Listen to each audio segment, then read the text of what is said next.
আসসালামু আলাইকুম, welcome back to my channel SR Asma cooking. আশা করছি তোমরা প্রত্যেকে ভালো আছো। আজকে তোমাদের দেখাবো viral recipe bread banana meal toast. চলো তোমাদেরকে আজ এই রেসিপিটা শেয়ার করি। অ্যাট ফার্স্ট আমি স্লাইস ব্রেড নিয়ে নিলাম, তার মধ্যে রাউন্ড শেপে বানানাগুলো কেটে পরপর সাজিয়ে নেব। তারপর একটা ফগের মাধ্যমে বানানাগুলো স্প্রেড করে দেব। আবার একটা ব্রেড নিয়ে সেম প্রসেসে স্প্রেড করব বানানাগুলো। লাস্ট আর একটা ব্রেড নিয়ে উপরে দিয়ে দেব। আর একটা কাপে আমি মিল্ক নিয়ে নিলাম, তার মধ্যে 2 চামচ কাস্টার্ড পাউডার আর 2 চামচ সুগার দিয়ে ভালো করে মিক্স করে নেব।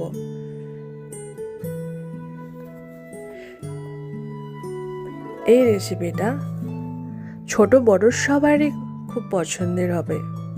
ব্রেকফাস্টেও তোমরা নিতে পারো, লাঞ্চ বক্সেও ক্যারি করতে পারো। এটা একটা হেলদি রেসিপি। এবার একটা প্যানে আমি বাটার দিয়ে স্প্রেড করে দিলাম ব্রাশ দিয়ে। তারপর আমি রেডি করা ব্রেডটা ওর উপরে দিয়ে দেব এবং 2 দিকে ভালো করে টোস্ট করে নেব। তারপর আমি কাস্টার্ড মিল্কটা দিয়ে দেব কম কম করে। কম কম করে দেওয়ার একটাই কারণ ব্রেডের ভেতর পর্যন্ত মিল্কটা চলে যাবে এবং ব্রেডটা প্রচুর সফট হবে, যেটা খেতে খুবই টেস্টি লাগবে। এবং আমি এটা উল্টে দিলাম এদিক ওদিক করে, এবং পুরো মিল্কটা দেখেছো পুরো ব্রেডের মধ্যে অ্যাবসর্ব করে গিয়েছে। এবং ওপর থেকে আমি ক্যারামেল দিয়ে দিলাম সিরাপ এবং চকলেট সিরাপ। ওই দেখো আমার ছেলে খেতে বসে গিয়েছে। তোমরা অবশ্যই বাড়িতে ট্রাই করো।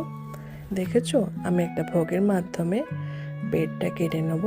তোমরা দেখেই বুঝতে পারছো এটা কতটা সফট হয়েছে। আর আমাকে অবশ্যই কমেন্ট করে জানিও তোমাদের ভালো লাগা আমার স্যাটিসফ্যাকশন আর নতুন নতুন ভিডিও করার উৎসাহ পাই। আল্লাহ হাফিজ।